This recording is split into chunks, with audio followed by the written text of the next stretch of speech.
اخواتي واصحابي وحبايبي والناس المحترمة اللي كانت طالبة مني ان انا اعمل فيديو طريقة الاستشوار وطريقة الخصل اهو يا جدعان. كده عملنا الاستشوار وجبنا المشط اهو.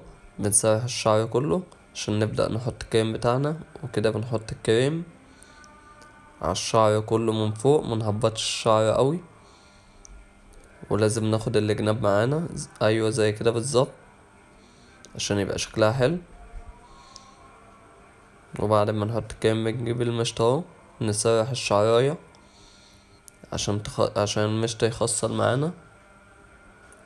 بعد كده نيجي اهو بايدينا نمسك من اول خصلة خصلة خصلة مكان ما المشط عامل لنا الخصل. معلش اللي كان بيصور بس ما كانش عارف يصور قوي اهو. نجيب خصلة خصلة واحدة واحدة ونضم الخصلة جامد على بعض عشان ما يبقاش فيها شعر عيش اهو. بنعيد عليهم كل الخصل، سهلة جدا ان شاء الله يا اخواتي.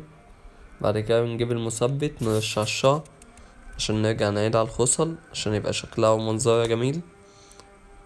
وهو زي ما انتوا شايفين رجع تعيد على كل الخصل تاني. الله اكبر الله اعظم، صلوا على رسول الله يا اخواتي.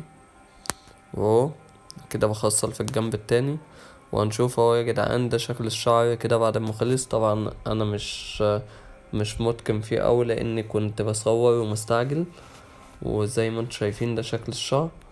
ومعلش بقى على التصوير وكده. وشكرا لكل اخواتي، ولو عجبكم الفيديو او استفدت باي معلومة ان شاء الله ممكن تسيبلي لايك، كومنت حلو، حركة اكسبلور، تشترك في قناة اليوتيوب. شكرا.